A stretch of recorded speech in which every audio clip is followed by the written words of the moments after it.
Barkanku da warhaka. Barka da warhaka. To alhamdulillah muna godiya sosai mai martaba da shigowanku a cikin wannan shiri. Alhamdulillah. To alhamdulillah. Sai mai martaba muna son kafin mu shiga cikin shirin a gaida al'umma gaba daya. A'udzubillahi minash shaitanir rajim. Bismillahir rahmanir rahim.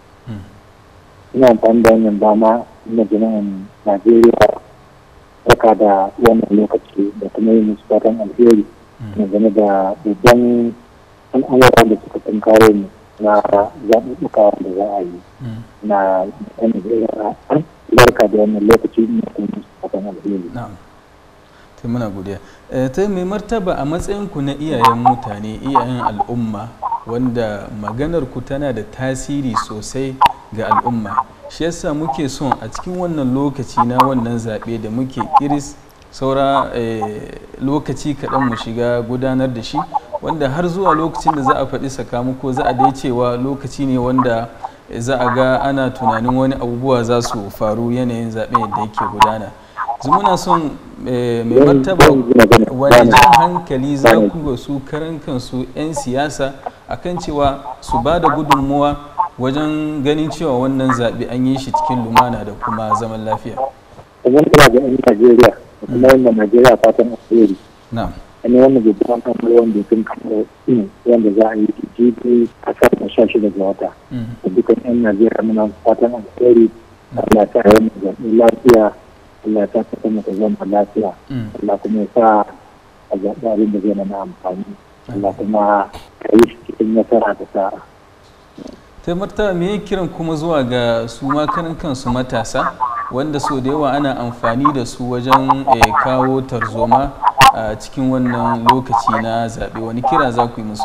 Ina son mai ta wannan damar ta ga dubar murya ga matasa don cewa sun yi abin da ya kamata a yi amfani da su kasu sake a yi amfani da su don ta da hankula na zaɓuɓɓuka wanda za a yi da matasan fatan alheri da kuma kira da jan hankali a gare su da kuma Allah fiye annabi kan zaɓuɓɓukan da su iya a yi zaman to an yi cikin kwanciyar hankali da kuma bin doka da oda da sai ɗan siyasa su amfani da su gurin aika abin da ba shi kan doka. Ta yin bai martaba muna godiya.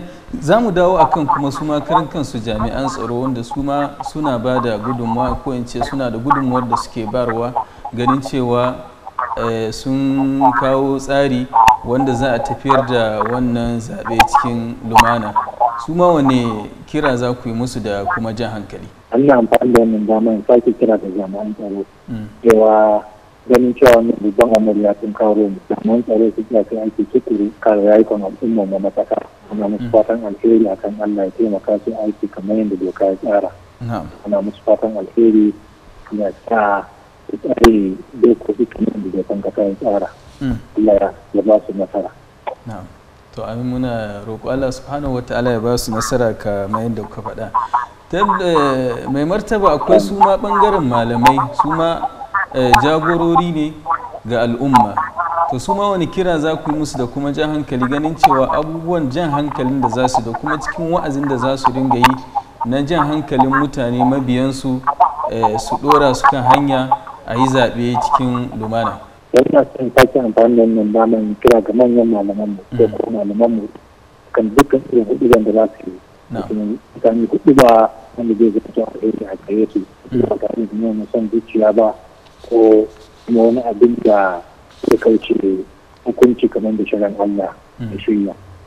Kira ga malamai kan duk abin da za su yi tsoron Allah kuma mutane hudu ba da zai amfani su. To muna godiya mai martaba.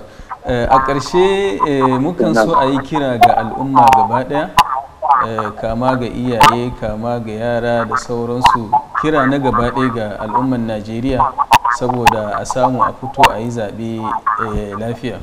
Muna kira ga al'umman Najeriya a yin ƙasa addu'a kuma mu ƙasa fatan alheri da wannan babban al'amura wanda suka tunkaro ga al'umman Najeriya. Muna fatan a biya hankulan matasa da kuma dukkan jama'a ya ga an bi doka da oda domin a samu nasarar wannan babban al'amari wanda ya tunkaro mu a kuma yi addu'a Allah ya mishi lafiya mu ci lafiya. Assalamu alaikum. Amin. Ta muna godiya sosai martaba, Allah ya saka da alkhairi kuma Allah ya kare shekaru masu albarka. da fatan wannan kira da aka yi zai shiga kunnen al'umma gaba daya ganin cewa a aiwatar da wannan jawabi kuka yi.